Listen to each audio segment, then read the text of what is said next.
Now, although I have not read Going from Good to Great, I can tell you it's great when you look this good. But I have not always looked this good, and it may be hard for you to believe that growing up I wasn't exactly what you would call an overachiever.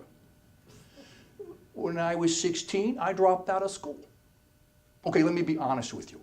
When I was 16, I was kicked out of school. But as I look back at it now, it's probably the best thing that ever happened to me. No, wait a minute. The Gambino twins in '79. That was the best thing that ever happened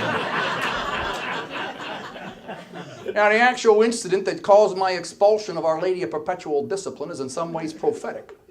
Me and Mickey O'Connor in the back of history class exchanging punches. You know, taking turns hitting each other in the arm as hard as you possibly could till one of you quits or the bell rings.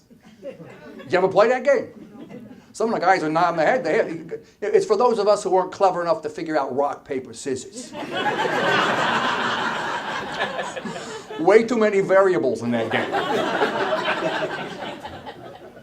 Now, this is something we did every day during fifth grade. Now, we did not choose history class because we had a disregard for the past. We chose history class because Sister Mary Margaret was blind as a bat. She could see her books, she could see the blackboard, but as long as Mickey and I didn't make too much noise, she's never going to see us. And God help us if she ever did. Because this wasn't Sister Mary Margaret, the math teacher, or Sister Mary Margaret, the basketball coach. This was Sister Mary Margaret, Nunzilla. Now, sure, she was only 4'11" and was 87 years old, but she had a lot of girth.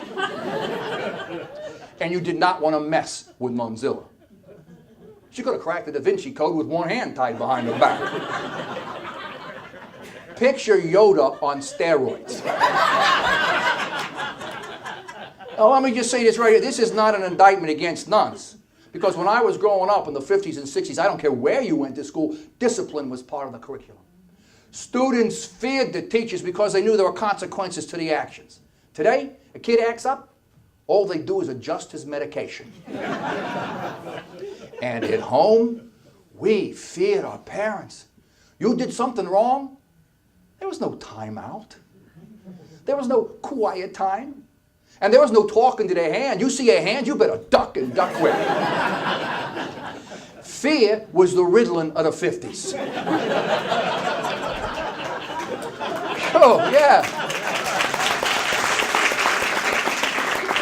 Oh, things are different today. I mean, a friend of mine, their wife and him, they just had the first kid. It's like the brains have turned to mush. Oh, that's too hot. Oh, that's too cold. Oh, no, that's the wrong car seat. Car seat? We didn't have no car seats. We didn't have seat belts. They gave you a pair of scissors and told you to run. This is because I was a product of the post-war baby boom. Now, this is the first wave of the baby boomers. War's over, bada boom, everybody's having babies. Pretty soon, there's too many babies. What are you going to do?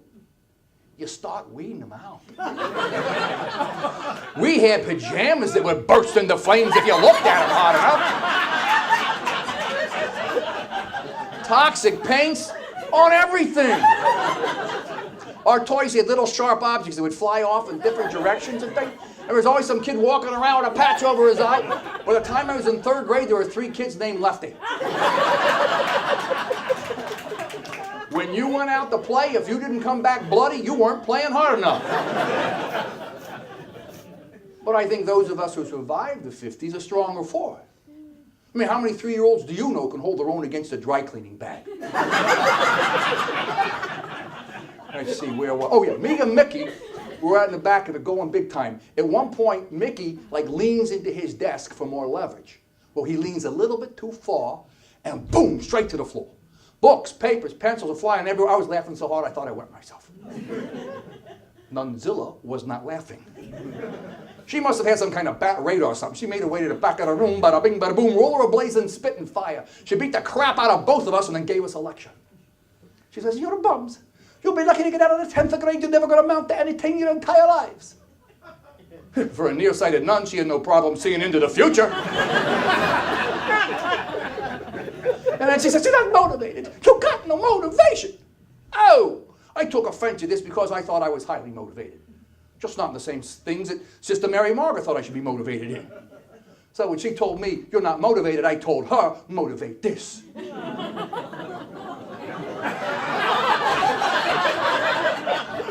There was a collective gasp and all the air was sucked out of the room. Now that was the last joke I ever told in school, and it was the last time I was ever sucker punched by a nun. Next day, he saw me on Grand Street in Little Italy working for my Uncle Sal. Same Uncle Sal from North. Now, Uncle Sal ran a dry cleaning establishment and had a simple motto for his cleaning customers. He'd tell them, if it isn't ready in an hour, come back in another hour. Uncle Sal wasn't big on customer service, but his patrons rarely complained a second time. Uncle Sal, though, was good to me, and after a couple years of running errands for my uncle, he arranged for me to work these executive card games. Now, these are some high-stake poker games that were run by a couple of May guys who had a place down in Tribeca. Now, my job was simple. Keep the place picked up, get anything anybody wanted. Mixed nuts, mixed drinks, mixed company, just don't get them mixed up. These high rollers loved to throw their money around. They tipped big, and they tipped often. Oh, in those days, I didn't have ambitions. I didn't have goals. So I did that for, carry the one, 27 years. Hey, but look at me now, huh? Hey, Sister Mary Margaret, look at me. 35 years after you tell me I'm not motivated, I'm a motivational speaker. That's what you call irony. Look that up.